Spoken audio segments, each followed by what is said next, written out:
আজকে শেয়ার করব লাচ্ছা পরোটা রেসিপি। লাচ্ছা পরোটা খুবই ফেমাস একটি ডিশ। এটি বাচ্চা ও বড়দের খুবই পছন্দের।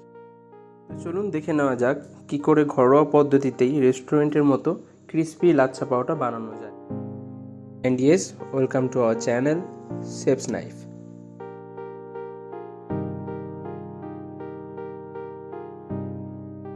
আমি এখানে মাঝারি সাইজের কাপের 4 কাপ ময়দা নিয়ে নিয়েছি।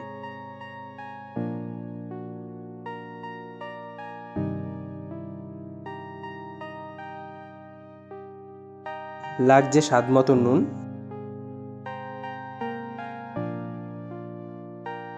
আর 1 টিস্পুন সাদা তেল।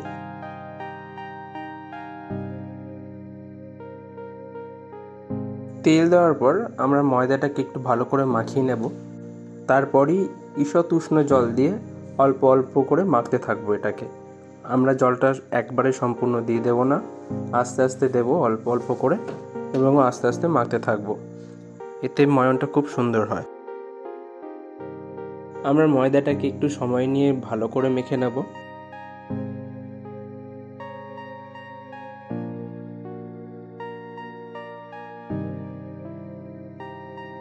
আমাদের ময়দা ভালো মতোই মাখা হয়ে গিয়েছে।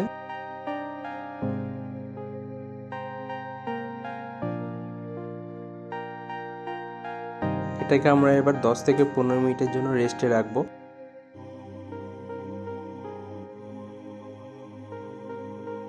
15 মিনিট রেস্টে রাখার পর আমি ময়দাটা সমানভাবে লেচি কেটে নিয়েছি এবং এটিকে রুটির মতো করে বেলে নিয়েছি।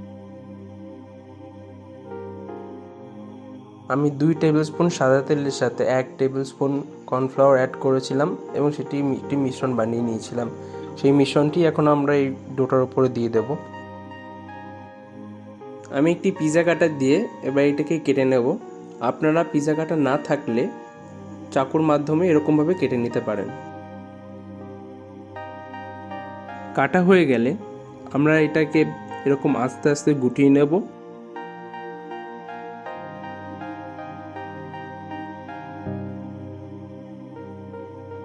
এবং একটু স্ট্রেচ করে হাতের মধ্যে পেঁচিয়ে নেব এরকমভাবে। এটি খুবই আস্তে আস্তে এবং সাবধানে করতে হবে। প্রসেসটা খুবই আলগা হাতে করে নিতে হবে। খেয়াল রাখবেন এই মুহূর্তে ছিঁড়ে যাওয়ার সম্ভাবনা থাকে, তাই খুবই আলগা হাতে করবেন এটা। এইবারের প্রসেসটা আপনারা চাইলে এরকম হাতে প্রেসার দিতে এটাকে পুরোটা বেলে নিতে পারেন।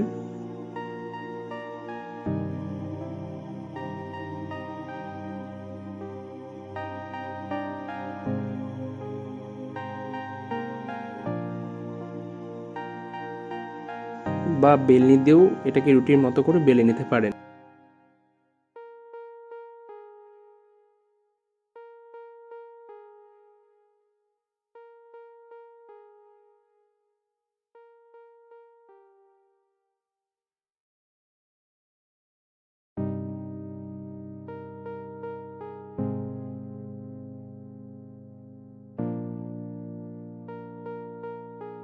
এবার একটি গরম প্যানে বা তাওয়াতে আমরা পরোটাটি ভালো করে সেঁকে নেব। পরোটার দুটো পিঠই এদিক ওদিক করে 10 সেকেন্ড করে করে ভালো করে এটাকে সেঁকে নেব। তারপরে আমরা এটাতে তেল অ্যাপ্লাই করব। প্রথমেই তেল দিয়ে দেব না, গ্যাসের আঁচ একদম কমিয়ে নিয়ে তারপরে ঘি বা তেল দিয়ে এটিকে ভাজতে হবে। আমি এখানে সাদা তেলের ব্যবহার করছি, তবে আপনারা চাইলে ঘিয়ের ব্যবহার করতে পারেন। ঘিয়ে এর টেস্ট আরও বেড়ে যায়। পরোটাটি যতক্ষণ ভাজা হচ্ছে আপনারা ততক্ষণে চ্যানেলটিকে সাবস্ক্রাইব করে দিন এবং ভিডিওটি লাইক করে দিন। দুটো পিঠই বেশ ভালো করে ভাজা হয়ে গেলে আমরা পরোটাটা নামিয়ে নেব।